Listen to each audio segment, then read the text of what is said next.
Trifola Deiditra.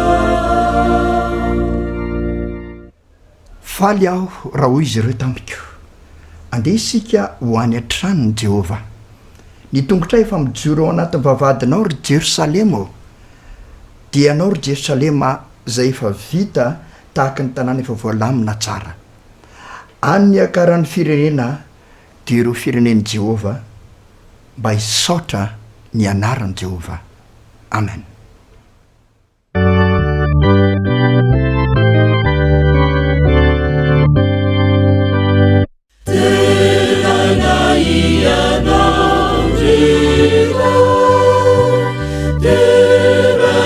Gesù tumpunai, teranai ni fanaiku, teranai fapani Yesu.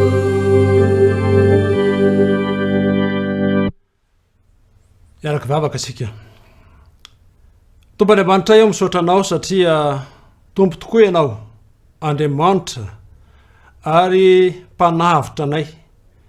Misaotra ao amin'ny Kristy satria noho ny fitiavanao dia nahatratra ity andro ity indray zahay. Dia ny andro fitsahagana izay natokanao hatrany Ediena hatramin'ny nahariana izao rehetra izao. Dia mbola notahinao ary mbola natonga anay hahatratra izany koa ankehitriny. Mbola mitoetra tsy azo ozongozonina izany. Raha toka mehonety izay amin'ity androany ity, dia maniry ny mba anatrehanao izao fotoana izao mba ho feno ny fahamasinana sy ho feno ny fiadanam-po ny fotoana rehetra.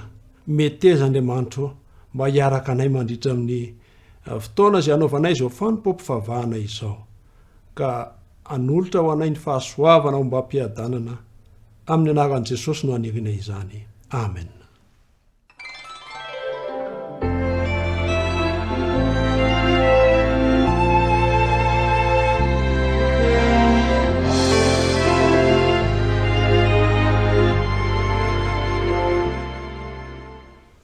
Sabata fahadimy volana Desambra 2024. Efa manakaiky ny farany taona. Tsy nisy sabata tahaka ty androany ty tany aloha rehetra tany, ary tsy misy sabata tahaka ty androany ty any aoriana rehetra andry. Sabata manokana ity androany ity. Ko dia amin'ny fomba manokana koa ny arabanantsika rehetra tratra izany sabata manokana izany. Andeha amin'ny maha-manokana azy dia handraisantsika zavatra manokana avy amin'Andriamanitra koa, ka amboatsika ny fotsika sy ny saitsika mba handray izay omen'Andriamanitra antsika mandritra izao fotoana izao. Amen. Hanoizantsika ny fidaran'Andriamanitra dia andeha araka hitsangana isika, ka ataontsika ny laran-kely fa 8 voninahitra ange.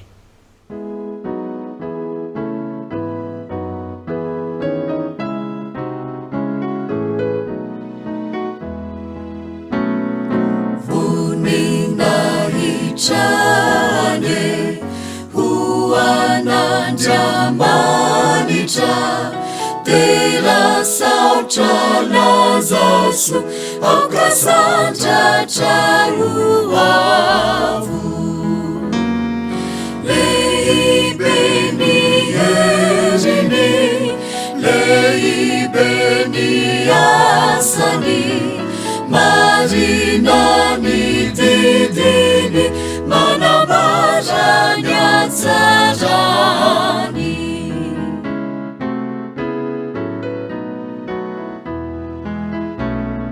Saurehetra arizao makatuni tenini kamirindra sueri bahiderani pari heni enyandanitra marusi mamiratra ni eti antaniku sesena sadikantu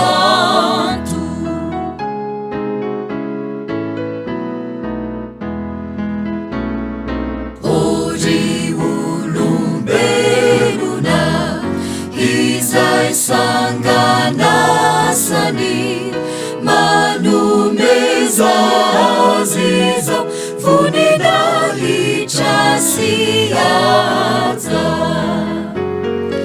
ianao no sambatra no tahiny fatratra tiany raoriko mba ho volamena tsara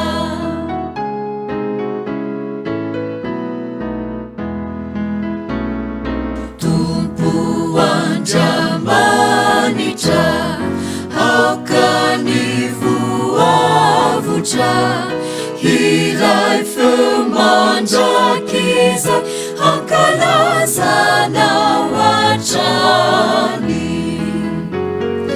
eny fitiavanao sy ny famindramponao vonina itroanao tena lehibe Jehova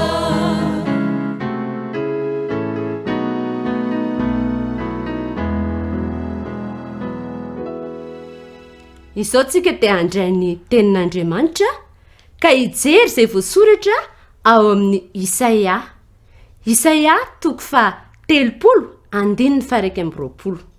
Rehefa hitantsika izany dia ovakitsika amin'ny anaran'i Jesosy. Fa na mivilo amin'ny ankavanana ianao na mivilo amin'ny ankavia ny sofinao dia andreteny ao ivoanao manao hoe ity ny lalana ka andehana. Sao indray sika dia amaky ny Joda 20. Joda 20. Rehefa hitantsika ny teny dia ovakitsika amin'ny anaran'i Jesosy. Fa ianareo kosa ary malala dia ataovy izay androsoanareo amin'ny finoanareo masina indrindra ka mivavaha ao amin'ny fanahy masina. Amen.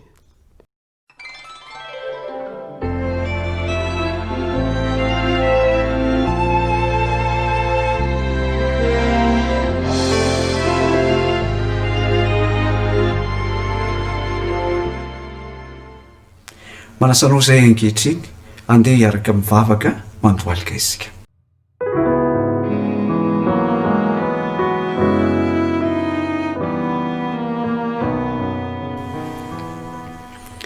Rainy masina tsara indrindra izay ny an-danitro misaotranao izay no ny fitahinao anay mbola velonay soamatsara izay mianakavy ary tafaray ao anatin'izao fanompoam-pivavahana izao.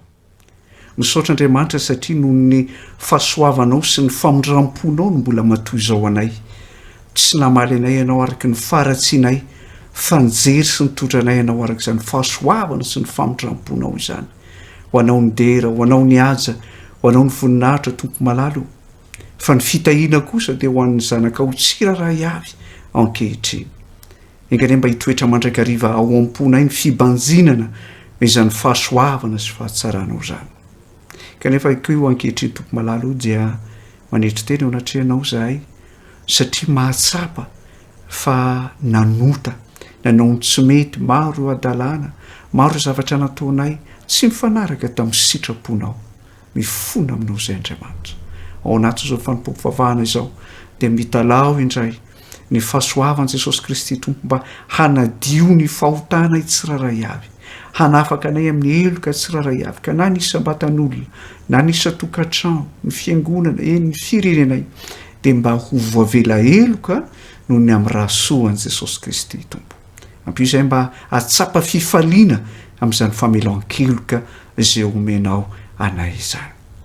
Ankehitriny ray malalo dia manaroatra izay mitondram-bavaka ho an'ny teny fampaherezana izay horenesina amin'ny tean'io ity mba ho teny fiainana anay izany hampahery anay ary hanamasina ny fiainanay ihany koa.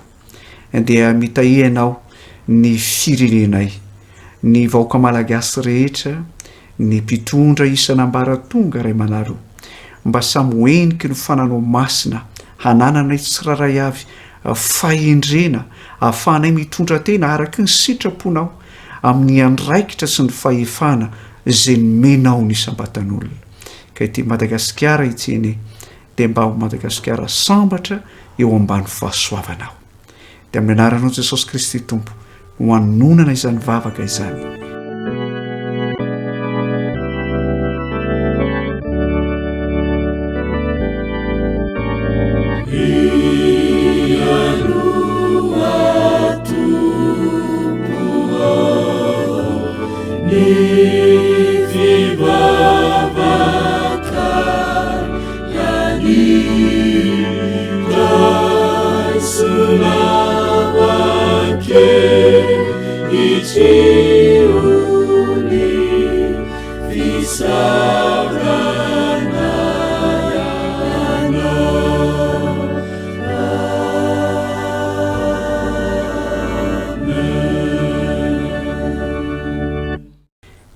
Amen.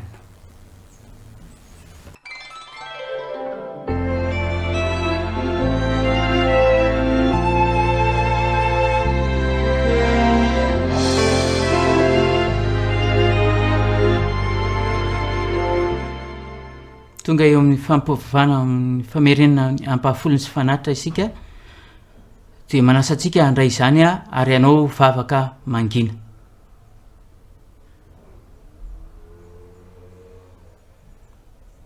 Amen. Misy antso mety efa amintsika anio. Hatraiza ny fahavononanareo zanantsika hanolotra ny tena no an'i Kristy raha tsy vonany afoy zavatra ray mba hitandremana ny sabata izy ireo, mba hiazona fahadiovam-pitondran-tena, mba hiaina ny fiainam-pahasalamana na mba hamerina ny ampahafolony sy fanatitra, moa ve vonina ny hanolotra ny ainy ho an'i Jesosy izy ireo amin'ny ho avy? Amin'izao andro izao ny tokony hampianarantsika azy ireo na amin'ny fanabeazana sy ny ohatra mikasika ny fahafoizan-tena ho an'i Kristy. Vavaka isika. Andriamanitra raha ny masina tsara indrindra an-danitro, manolotra ny tenanay sy ny mombanay ho anao zahay, ary manolotra ihany koa ny ampahafolony sy fanatitra. Ampio zahay mba ahatoky ianao mandrakariva ka vita be amin'ny asanao anie izany fahafolo-karena sy fanatitra izany, ary fanahy maro no hovonjena. Tononay vavaka amin'ny anaran'i Jesosy. Amen. Eo mpanantazantsika ny fanatitra sy ny fahafolo-karena dia anaraka feonkira isika.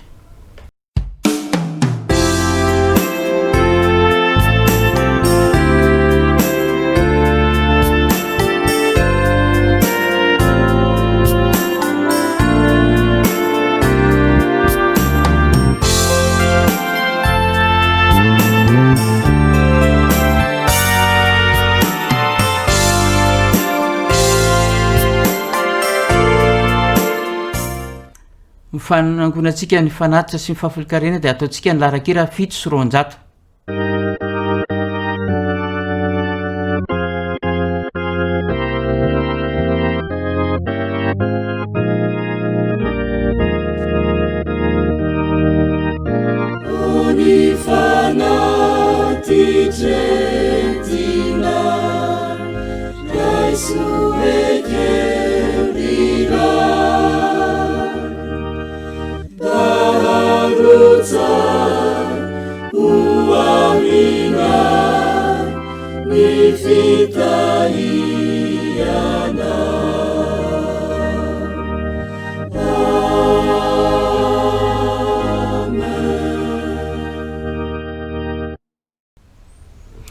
Faly miaraba antsika indray rakizy.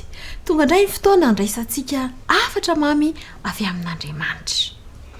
Andeha ary aloha isika anao ilay hira izay efa mahazatra antsika ora mamy. Oh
eny ary andeha indray ary isika hivavaka mialohany andraisantsika ilay afatra akomona tsara ny tanana fa hivavaka sika dia akipy maso Andriamanitra misaotra anao izahay fa notantananao indray misaotra anao izao fotoana izao mba hianoana afatra avy aminao mitenena Jehova fa miaino izahay mpanomponao amin'ny anaran'i Jesosy amen. Ny tantara izay ho raisintsika androany ary andraisantsika lesona mahafinaritra dia mitondra ny lohateny hoe ilay lesona mafy ny anaran'i Josoa. Tantara andraisantsika lesona momba ny safidy izy ity. Isika tsirairay avy rakizy dia tsy maintsy manao safidy eo amin'ny zavatra rehetra izay atao isanandro sanandro.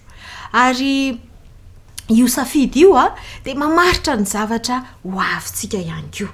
Andengenontsika aloha ny tantaran'i Josoa ho tantaraiko mihitsy izy androany. Rehefa tonga ny fialan-tsasatra lehibe, izany hoe grande vacances zany, dia ozy izy dada sy neny mantsy an'i Josoa sy Marika hoe andeha hanao vacances tsika rakizy dia antsika hitsidika toerana manatantara maro be isan-karazany. Mahafinaritra anareo ve zany? Hoe faly be mihitsy izay ozy izy Josoa sy Marika. Eny ary ozy dada fa zao omena voly anareo mba ho ampiasainareo amena 2,000 ariary avy dia samy zaraina voly i Marika sy Josoa. Faly ery zareo manisa an'le voly.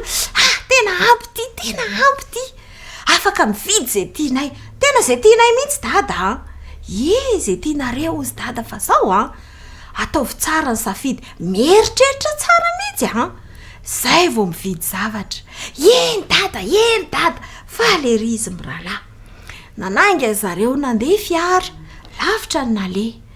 Samy nanao zay tiany atao teny ambony fiara mba tsy ho monamonaina zany. Rehefa lasa lavitra be dia nijanona teo amin'ny tobin-tsolika zany dada. Eto aloha za kalasantsy rakizy. Mahazo mivoaka kely ianareo aloha mba miala voly kely. Lasa izy mirahalahy voaka. Dia ao amin'ireny tobin-tsolika reny misy fivarotana. Zany misy fivarotana mahafinaritra be, misy bonbon, misy biscuit, misy jus, misy zavatra isan-karazany ao. Dia faly ery izy mirahalahy nijery. Inona re zao ny azo vidiny? Nenahy ozy izy Marika, tiako be mihitsy io pokatsaka miloko menamena io, sady efa ela tsy nihinana an'izany Dia ozy izy Josoa, tsy zavatra mahaliana anahy aloha atao hatramin'izao Dia lasa izy rola tsisy nanapa-kevitra nividy zavatra. Nandeha indray fiara. Rehefa kelikely sisa dia tonga dia nandalo tamin'ny fivarotana lehibe anankiray ry zareo. Dia ozy izy neny hoe hijanona eto aloha fa hividy ody-moka fa sao dia lany mokotsika. Eny ary afaka makany koa ve zay? Ozy izy mirahalahy. Afaka mandeha sady amin'izay mba afaka avizanana ny tongotra. Eny ary lasa izy mirahalahy. Tonga dia nitety avy hatrany an'ilay fivarotana. Nahita zavatra mahafinaritra. Marika, jereo ange ty jereo ange io pneu misy kodiarana io misaosy ery zao sady mahafinaritra be mitainginan'io tsara ozy Josoa sady variana izy. Inona ary mahavariana ny Josoa ao? Tena ny zavatra hafa tena tiany Josoa. Jerevana tsara aloha le izy boaty anankiray. Misy kanety miloko isan-karazany ao anatiny ao misy loko be da be. Dia le izy misy bokotra pitsiriny eto avelany. Dia rehefa pitsirina ny eo avelany dia mirehatra ireo kanety be da be ao anatin'ireo. Misy jirojiro isan-karazany. Tsara zany tsisy mpanana indray izy ty. Tiako be izy ty. Ary tena mahafinaritra be. Pitserina kely le izy dia mazava sady miovaova ny lokony. Tena tiako ty. Ohatrinona ny vidiny? 500,000. Josoa, lafo be nge iny kilalao iny raha vao mividy an'iny ianao dia kely balitika kely sisa ny volanao. Tiako be ty.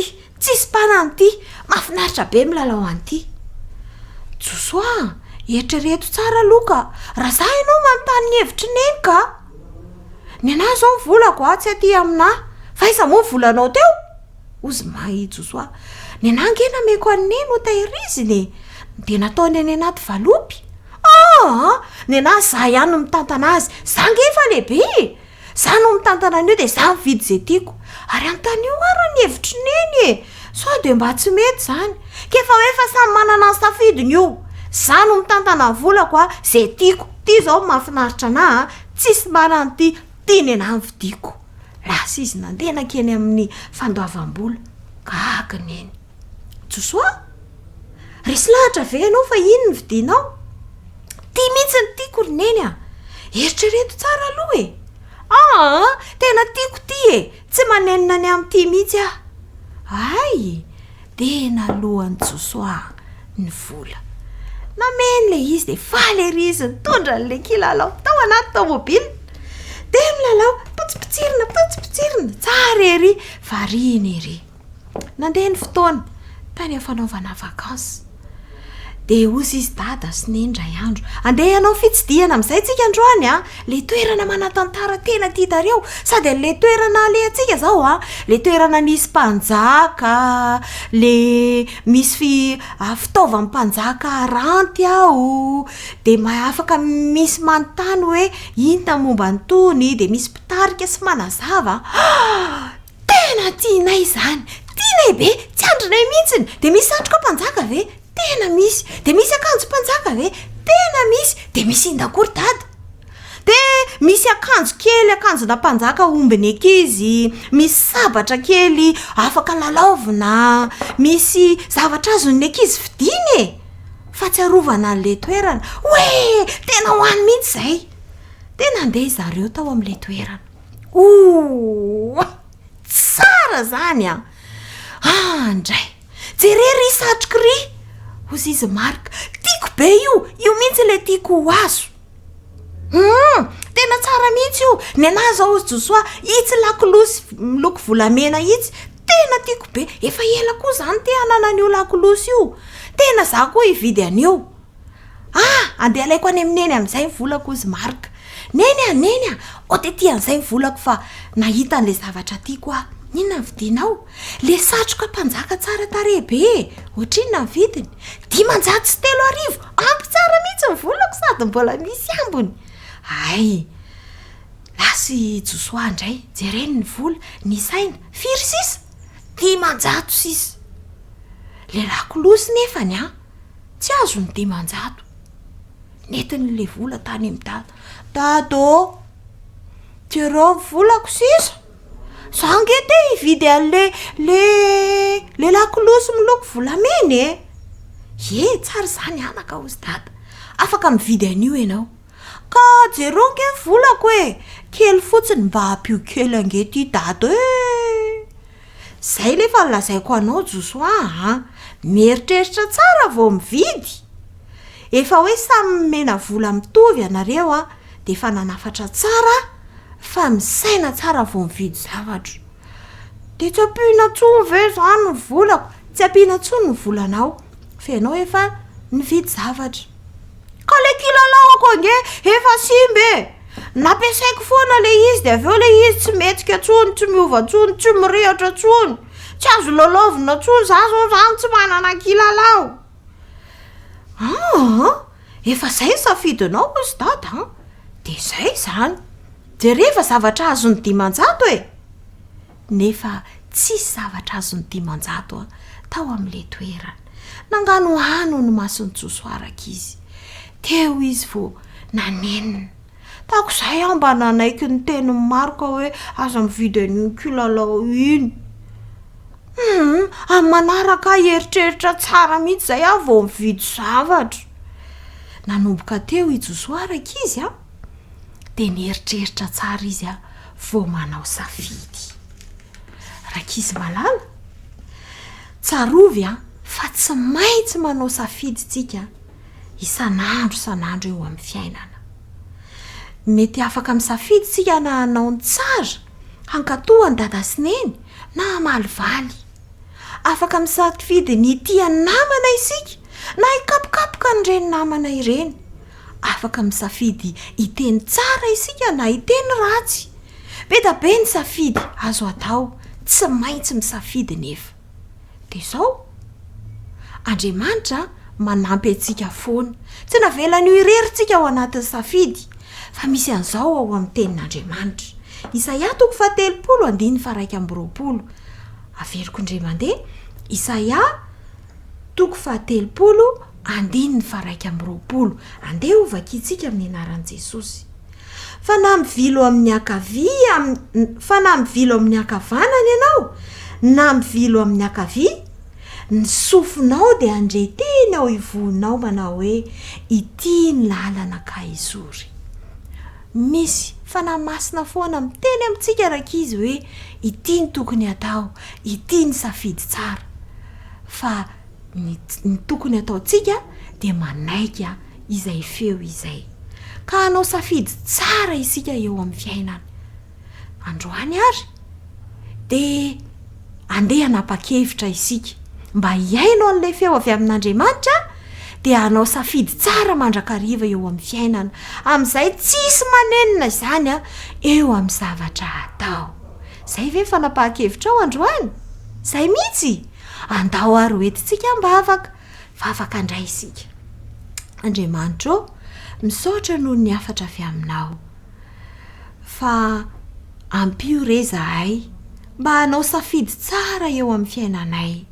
Ampio zahay mba hiaino tsara ilay feo avy ao ivoanay manao hoe ity ny lalana ka izory, ity ny atao. Ampio zahay Andriamanitra mba tsy hanenina ao ariana ao, hanao tsara indrindra mandrakariva izahay. Amin'ny anaran'i Jesosy, amen. Izay indray ara ny afatra ho antsika rakizy dia mirary soa antsika tsirairay avy indray. Mandram-piona.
Fivelina mandrakariva ry avana no tafahoana amintsika amin'izao andro natokana zay natokan'Andriamanitra mba hitsaratsika sy ahafahantsika manolotra fiankofana ho azy izao.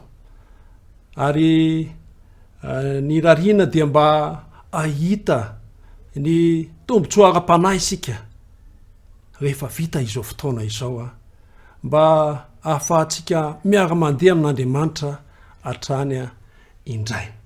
Mialohan'ny resantsika ny fampahirezana dia manasanao hanondrika ny loha mba ahafahantsika miombavaka foy hivavaka isika.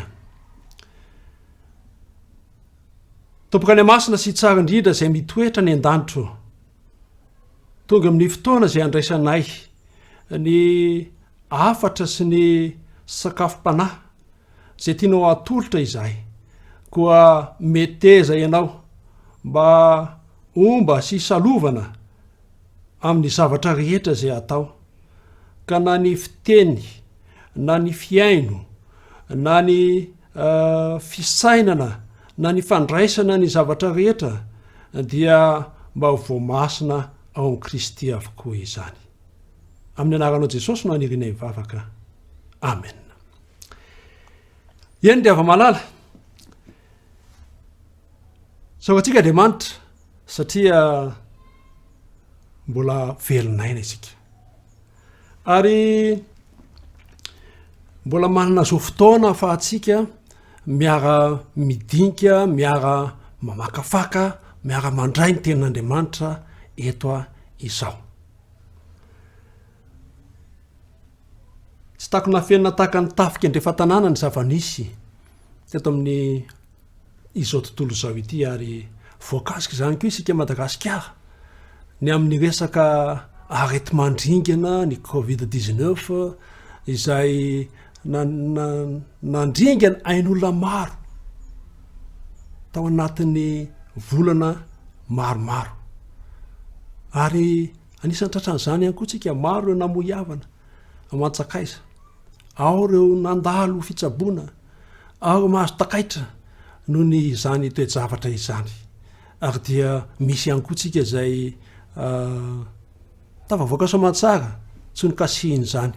Isaorantsika Andriamanitra ny amin'ny zavatra rehetra, ary de raina mandrakariva ny anarany noho ny fiariny sy ny fiarovany.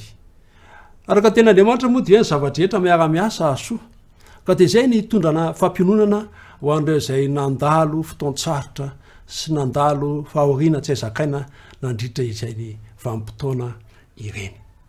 Niteraka fotoan-tsarotra izany, ary tsy tamin'ny fotoana izay nisiny io valana retina io ihany, fa na dia aoriana zao fioboana izao ary zay iainantsika kehitriny dia mitarika ny fiatraikany izany toe-javatra izany. Isika nefa dia mila tsy manary-toky manoloana izany toe-javatra izany. Ary kasika izay indrindra no raisitsika fampahirezana amin'ity androany ity, mba ahafahatrika mametraka hoe aiza ho aiza no tokony hotoerana sy tokony isy ny fiainam-bavaka manoloana zavatsarotra toy izao zay iainantsika. Izany no nifidianana ny andalateny zay fanovakina terem-piandohana zay voarakitra ao amin'ny Joda 20. Efa noresantsika nandritra ny ene manateto ny amin'ny resaka hoe mivavaka ao amin'ny fanahy, ary vidina manokana ity andininy ity mba itsika mamarana azy am'izao maraina ny sabata izao mba hitoerany tokotsika sy ny hitoerany fanantenantsika ao amin'Andriamanitra miainga avy amin'ny teniny. Izao novaky ny teny amin'ny anaran'i Jesosy Kristy Tompo. Fa ianareo kosa rahalahy, dia ataovy zay androsonareo amin'ny finoana masina indrindra, ka mivavao amin'ny fanahy masina. Ahoana no ampiaratsika izany sy anaovantsika fanandramana ny amin'izany tenin'Andriamanitra izany, manoloana ny toe-javatra zay atrehana amin'izao fotoana izao? Ahoana no ahafahantsika mijoro, ary tsy mijoro ihany fa mampiatra ny finoantsika mba hahafahantsika miatrika ny fahasairanana ny olana ny vampitoana sarotra na ny krizy izay misy am'izao fotoana izao vokatra io valanaretina zay nisy io ahoana ny toerantsika ao amin'ny fiainana izay fiainam-bavaka izany ry havana misy azo zaraina anankiroa ny zavatra voalaza ny joda eto dia izao ny voalohany a dia ny hoe mandroso amin'ny finoana masina indrindra ary ny faharoa dia hoe mivavaka ao amin'ny fanahy masina ireo teny anankiroa no iopana ny fampaherezantsika ny famakafakatsika ny tenin'Andriamanitra amin'ity maraina misandratrandro ity ry havana inona moa ny atao hoe finoana zay zao no fantaina mipetraka voalohany indrindra inona ny atao hoe finoana ary inona no atao hoe mandroso amin'ny finoana masina sahaza n'izao vanim-potoanantsika zao ve izany raha jerentsika ny voalazo amin'ny Hebreo 1:10 dia mivaky toy izao ny teny Hebreo 1:10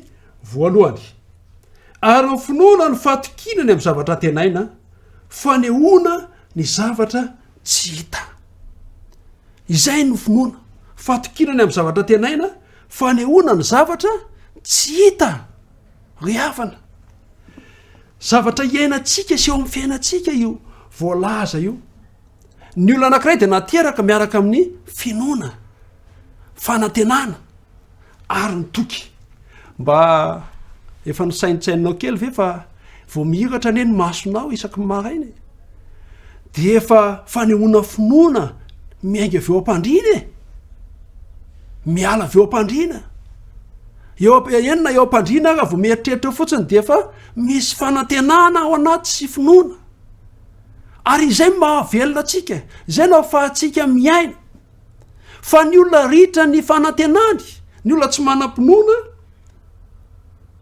maromarina kokoa ny ritra ny fanantenany dia zavatra maro miandry azy lasa mahatongany azy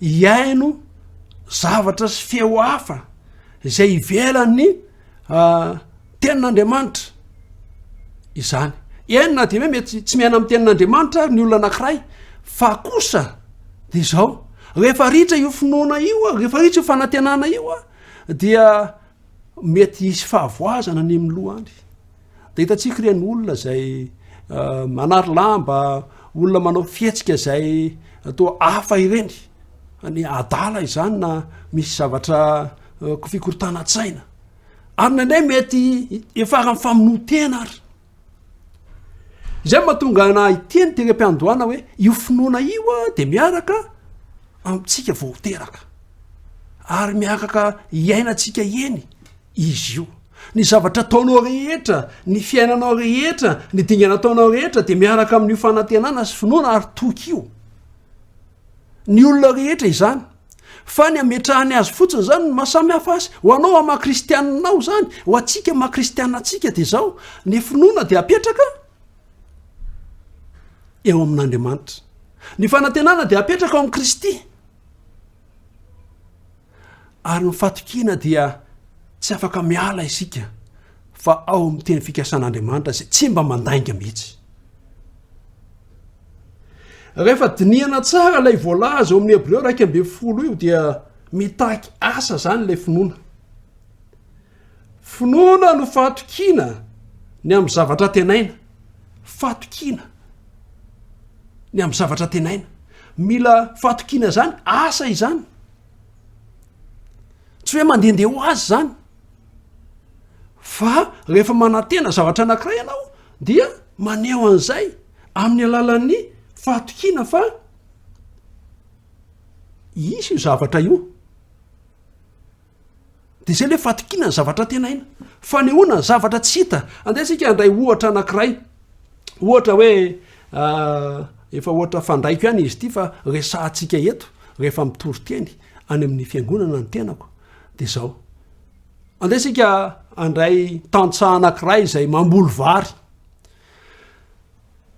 rehefa amboly vary izy a dia efa ho an-tsainy hoe afaka 3 volana na 4 volana arakarak'ilay masomboly a sy ny fikarakarana dia izy vokatra hojinjaina avy eo fa izao mbola tsy tamin'ny masony ilay vokatra ary fantatsika tsara izany efa bolana mialoha de efa manana fanantenana izy manana finoana izy fa andray vokatra miakatra avy eo amin'ny tambary de miasa tany izy dia miosy tambary izy dia manetsa izy dia mampididrano izy de miavavary izy ary farany de mijinja de mitona any atsopotra ry havana ilay vary zany efa bolana mialohan'lay fahavokarana mbola tsy hitany kanefa dia nananteny izy ary mino fa isy zany de inona avy ny nataony ny asa tambary izy dia nanosy tambary izy dia nanetsa izy dia mijerijery ny rambary izy de niavavary izy mety mbetsaka miavavary de nijinjavary de nikapobary de mitona ny atsopotra de hoy aho hoe raha ohatra izany ilay tantsaha ny eritreritra an'izay hoe isy vokatra eto afaka 4 bolana manantena izy matoky mino izy fa isy an'izay kanefa zao fotsiny nataony no asainy fotsiny le tambary de nafafafiny teny le vary tsy nasi maso fa afaka 4 bolana izy vao miverina teo moa ve isy vokatra arak'izay nieritreretiny eo tsisy raha tsy matiny ahidraty na tsy mamoaka voany ny vary dia mety vitsy ary kely de kely ny mba vokatra azo fa satria nino izy nanantena izy fa isy zany de nasehony amin'ny alalan'ny fikarakarana ilay fambolena izany finoana izany ry havana izay le hoe finoana de fanehoana fatokinany amin'ny zavatra tenaina ary fanehoana ny zavatra tsy hita ry havana izay no voalaza ny tenin'Andriamanitra ny amin'ity resaka finoana ity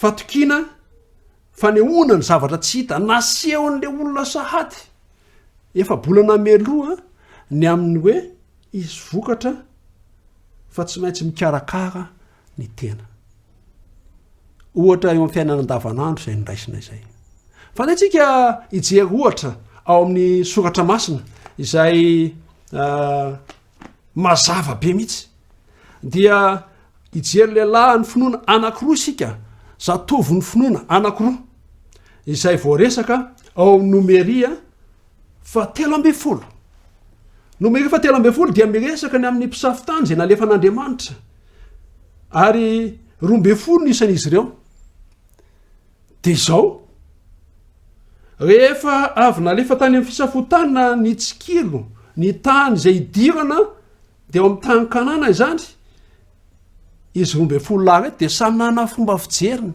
samy nanana fomba fisainany samy nanana ny taritra ny oetiny ary samy nanana ny zavatra ny voiziny nanoloana ny zavatra hita ny tany tao no ny laza zavatra izay tsy maneho finoana ireo 10 lahy zany dia niresaka zavatra izay tao manakivy ny olona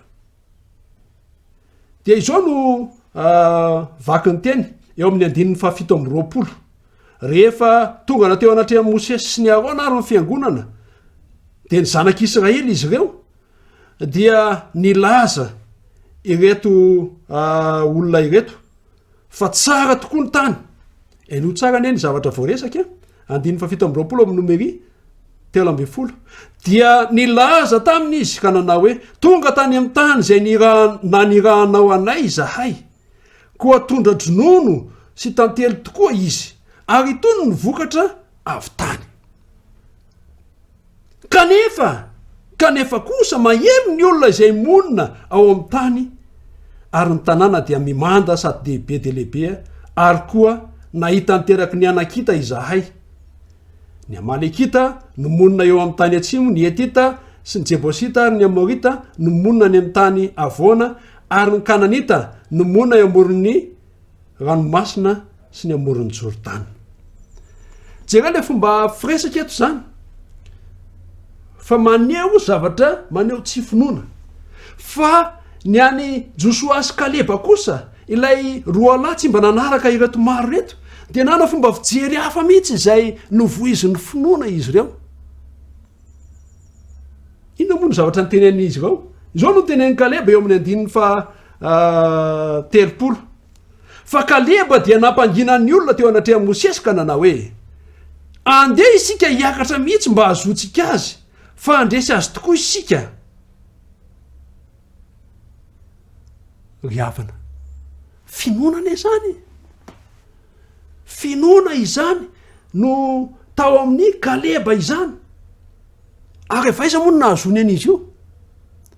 Tsy inona fa avy amin'ny tenin'Andriamanitra izay niteny hoe ataoko mandova ity tany ity ny taranakao,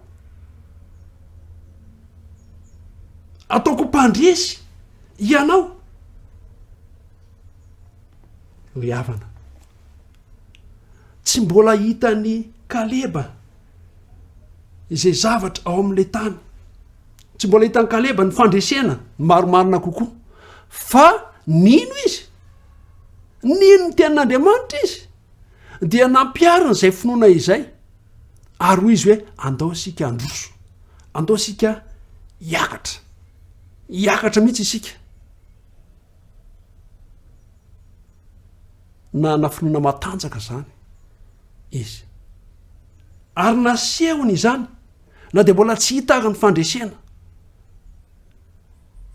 Natoky izy satria manantena izy fa Andriamanitra momba azy ireo Andriamanitra tamin'ny zavatra izany.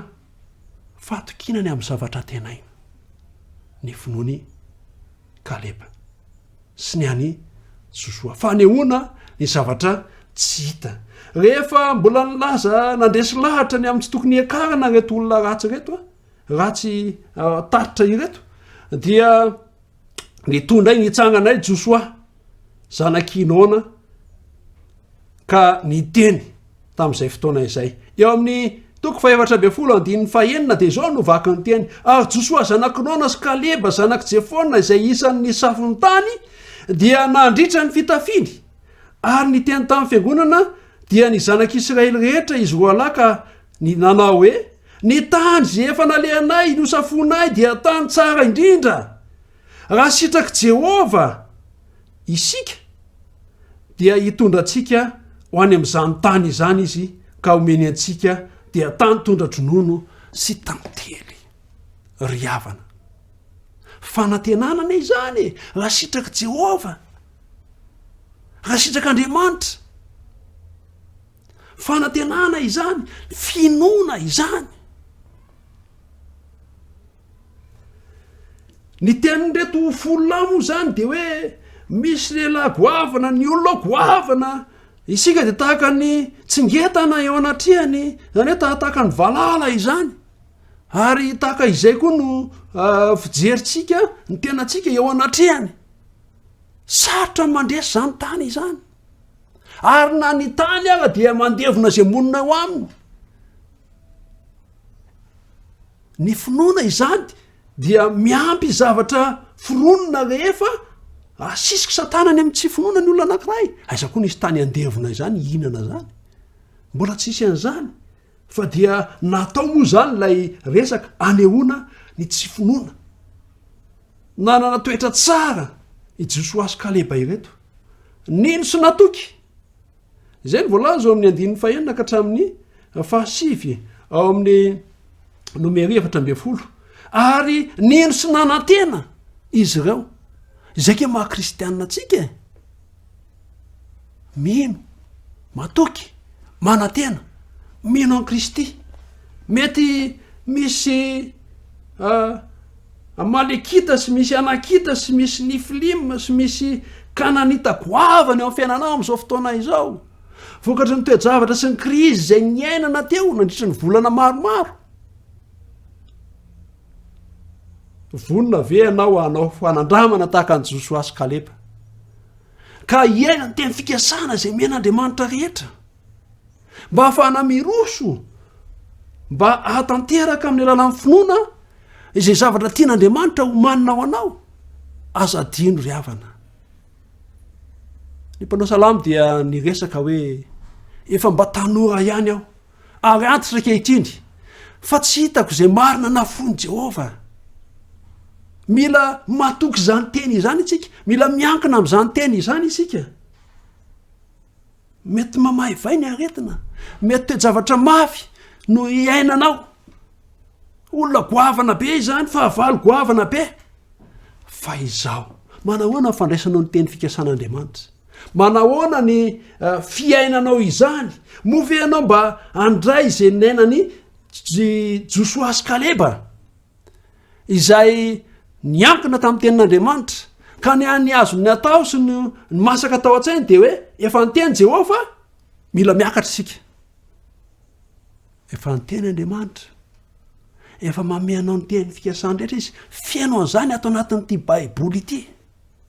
Vakio ilay soratra masina dia ho azonao ny hery ho amin'ireny toejavatra ireny. Ry havana, te hilaza zavatra anankiray aminao te androany ity. Misy ny olona amin'izao fotoana izao zany izay toa manao toejavatra ohatran'ny etom-pisafitany folo lahy, ohatran'ny tsy mino. Za zany zao mino amin'izao fotoana izao fa mbola eo le aretina Covid-19. Matoa ny fanjakana mbola miresaka hoe apetrao daholo rao sakana ara-pahasalamana, apetrao ny fiarovana rehetra, ny ray metatra jao, sasao ny tanana, ny fivorivoriana sy ny sisa rehetra. Mbola ao ity fahavalo, ity valana retina hoe ty. Fa ohatra mahita ny tsika amin'izao fotoana izao hoe za tsy miteny ianao ao anatiny fa misy ohatran'ny efa mivavaha reny barrière sanitaire reny. Fa maninona no manao an'izany isika? Tsy mino ve tsika mbola misy le aretina? Ry havana, mila mino isika fa eo ny aretina ary aoka le finoana tsy ho finoana izay mandeha amin'tsy izy. Satria ny finoana izany raha vao ohatra ka mino ianao dia miteny ianao hoe Andriamanitra efa mametraka amin'ny fiarovany amiko. Tsy misy zavatra ataoko tsony fa dia arovan'Andriamanitra fa dia mandeha akona manakaiky olona mikoa akako na misy olona voavalana aretina dia tsy manao fiarovana, tsy manao arovava sy arorona. Tsy afaka hiaronao ny Andriamanitra ny amin'izany zavatra izany. Jereo tsara ilay zavatra nangatahana ho an'ny Josoa sy Kaleba teto, ho an'ny zanak'Israely ihany koa. Midira ao amin'ny tany Kanana, miakara fa efa miako nareo izy. Inona zany ny ilainy zareo sisa? Manainga ny tongony dia mandeha. Ary izay mihitsy no tao an-tsain'izy roa lahy miaraka tamin'ny Arona sy Mosesy. Fa ny olona no tsy nanam-pinoana ary tsy nanaiky. Ry havana, inona zavatra takina amintsika amin'izao fotoana izao iadina n'ity valana aretina ity? Mametraka ny arovava io ani. Dia le zavatra azontsika atao daholo izany. Tahaka ny hoe zanak'Israely andeha hiainga hiditra ao amin'ny tany Kanana fa anjaran'Andriamanitra ny sisa. Izany natao hoe finoana ry havana. Ary eo ka tsy akafanan'Andriamanitra ity toejavatra ity matsy no lazainy Andriamanitra rehefa nampanoratra any apôstôly Paoly izy any amin'ny Hebreo hoe tahaky nakanondrazanareo hafahiny fanahy. Ao ka tsy akafanan'Andriamanitra isika. Zay azo ny tananao atao dia ataovy aloha. Fa aza endrasan'Andriamanitra ametraka fiarovana eo amin'izay zavatra tokony azonao atao. Zay le hoe ariary zato mpandriana raha-panahy. apetao lay arovava fa tsy sanatria tsika iombo eto le aretana de iverina tahaka ny any andafy iverina iboka indray a isika mianakafy eo amin'ny fiainana rehetra andavanandro koa dia azotsika mpiarina io zavatra io rehefa ny ten'Andriamanitra de mila manana fahatokina mila manana fanantenana mila manana fiakinana amin'ny teniny isika mino de miaingy araka zay azo atao isika fa horesy ireo olona goavana be an'ny ara-panahy horesy ireo zay sakana lehibe ryavana malala zay le finoana zay tiana resahana eto fa izao na dia natoky ara ireto izy roalahy ireto dia tsy maintsy misy zavatra niaraka taminy tao tsy mandeha irery zany ty finoana ity fantatry izy reo ny olona natrehana ary fantany ny agoavany le izy fa tsy any ny masony fa any amin'ilay mpamahaolana amin'ny masony any an'ilay mpanafaka azy de Jesosy Kristy ary izay ny zavatra ny izy na tonga azy ireo nanana tanjam-pinoana izy roalahy eo ihany niditra tao amin'ny tany Kanana tamin'ny taranaka zay niaraka 70 taona taty aoriana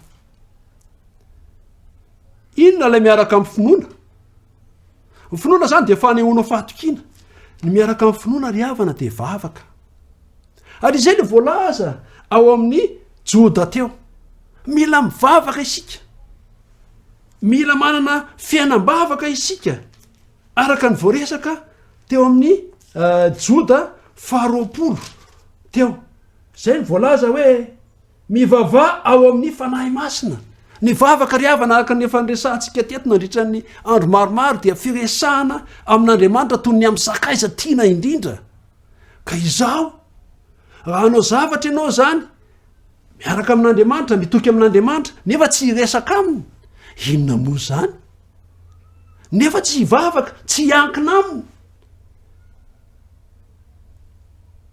tsisy vokany ny finoana rehefa tsy resahana tsy mifampiresaka tsy mifankahazo amin'Andriamanitra ao anatin'ny vavaka isika mila mivavaka ao amin'ny fanahy isika izay no ilaina maha kristianina mivavaka ao amin'ny fanahy ary zavatra roa miara-dalana reo tsy afa-misaraka tahaka ny tongotra avisy havanana mivavaka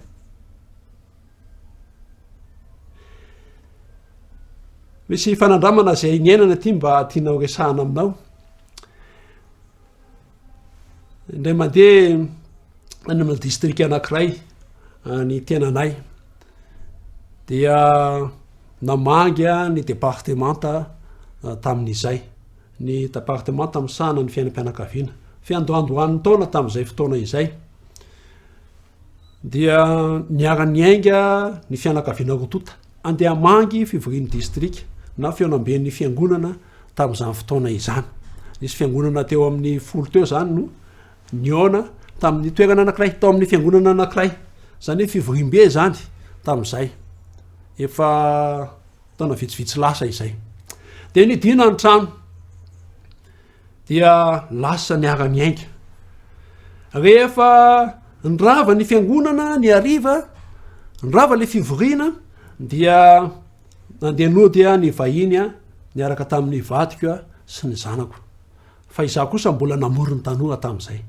rehefa vita ny fivoriany tanora efa maizina mihitsy vao tonga tao an-trano ny tena dia rehefa tonga tao an-trano a de nanontany madama fa gatsy ny tianao ny varavarana teo antsinana-trano ianao any nanidy azy teo ka tsy tadidinao ny tianao tsara mihitsy ko naninona le izy ny sokasoka ozy izy rehefa tonga zahay de hoy zako hoe samyvaka teo zay zany hoe adiny tokoa ngamba nanidy an'izy ty a de nijerena tao an-trano tsy nisy mipika ny poketra avy nanesorana fanatitra nangalana fanatitra misy vola ao anatiny eo ambony fandriana ao amin'ny efitranonay mivady eo amin'ny table coiffeuse misy ny ordinateur portable tary ambany misy ny tablety tsy nisy zatra mipika tao an-trano. Ny trano zany ny vo de ozy zay hoe sendra mba adiny toko ngamby izy ty. Rehefa mbola nieritreritra teo zay dia niresaka ny zanakay hoe data zanaka vavinay anankiray fa manino ty grille de protection ty teo amin'ny premier étage zany de niala tokoa le izy ary teo zany ny mpangalatra ny niditra tam'izay tonga de azony an-tsaina hoe vaky ny trano nisy niditra tato an-trano fa tsisy mipika tsy nisy zavatra very tao na iray aza ry havana. Zavatra tianao resahana de izao hoe andeha hivavaka izahay andro fivavahana io nandeha nakany am-piangonana nametraka ny zavatra rehetra tamin'ny mponona sy tamin'ny mbavaka ny tao an-trano fa nidinay ny trano fa tsy hoe tsy nidina akory nidinay ny trano fa tsy hoe efa mivavaka zay de ny anjely Jehova mitoby sy manodidina sy zay matahotra azy sy miaro azy de tsy nidinay na mivaravarakely na ny varavarambe tsia fa mivavaka izay de nidina ny trano tena rovan'Andriamanitra.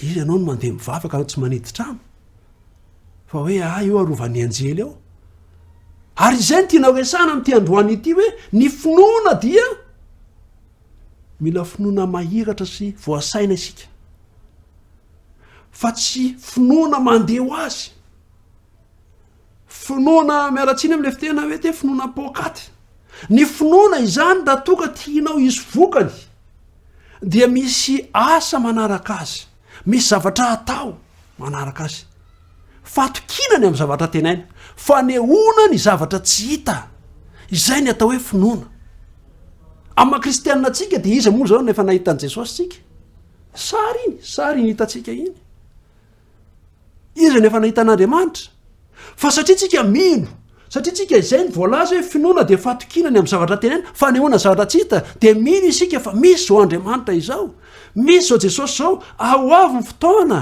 ahitantsika tava azy ryhavana mila ampiarahana mivavaka izany fa raha mino anao nefa tsy mivavaka de mandendeha ho azy ny finoanao ary raha mivavaka ianao nefa tsisy finoana de vetivety ianao de hitsatra tsy hivavaka ka andeha iverenatsika izay voalazany Joda iteo izay nentina nampaherezana ary amin'ny akapobe moa izany izy ty de ampaherezana ny kristianina rehetra tsy tam'izany fotoana fa am'izao fotoana izao ihany koa ary mety amintsika indrindra am'izao vanim-potoana sarotra iainantsika izao ny voalaza fa ianareo ry malala de ataovy zay androsonareo amin'ny finoana masina indrindra ka mivavah ao amin'ny fanahy masina zavatra miara-dalana zany reo ataovy zay androsonareo amin'ny finoana masina indrindra mivavah ao amin'ny fanahy masina ry havana zavatra tsy azo sahana ireo mba afatsika miatrika ny toe-javatra zay eo anoloantsika am'izao fotoana izao azadiny fa Andriamanitra dia fanahy ary zay mivavaka aminy de tsy maintsy mivavaka amin'ny fanahy sy fahamarinana tsy maintsy mino fa misy Andriamanitra izay le fiainatsika amin'ny maha kristianina antsika ampy atao ny fiarovana ary tsika kristianina tokony modely ho amin'izany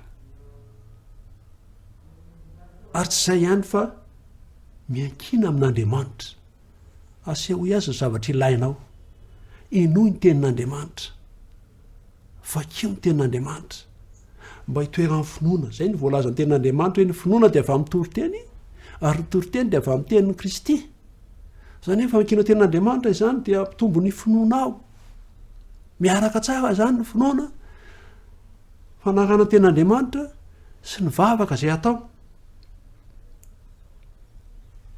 rehefa mino anao fa misy Andriamanitra dia iresaka aminao izy ary ianao iresaka aminy dia mandroso amin'ny finoantsika amin'izay fotoana izay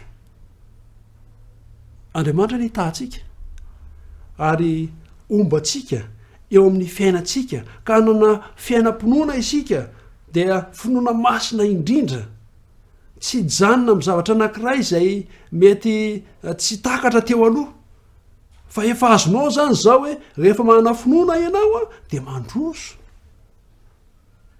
efa azonao zany zao fa miagadalana ny finoana sy ny vavaka koa hotahin'Andriamanitra ny isika mba ay ampiaraka ireo zavatra anankiroa ireo vavaka ao fanahy masina ary mino an Jesosy Kristy a tompo finoantsika sy mpanefa azy andesika hivavaka tomban'Andriamanitra eo misaotranao satria noho ny fitiavanao dia afaka nandray ny afatra tamin'ity androany ity izahay miaina amin'ny toejavatra sarotra izahay ary ao anatina krizy tanteraka krizy ara-ekônomika krizy ara-tsosialy sy ny sisa amin'izao fotoana izao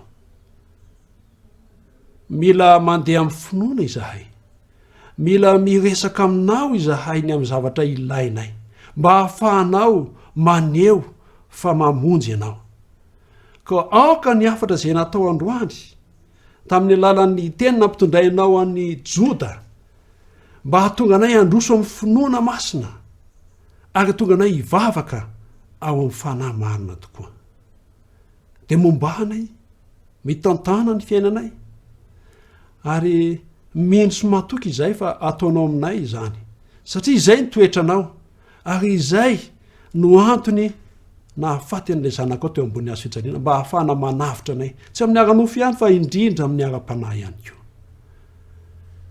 koa meteza anotraka ny fitahinao aminay tsirairay avy fa irinay sy angatahanay no ny amin'ny anaran'i Jesosy Kristy tompo izany vavaka izany amen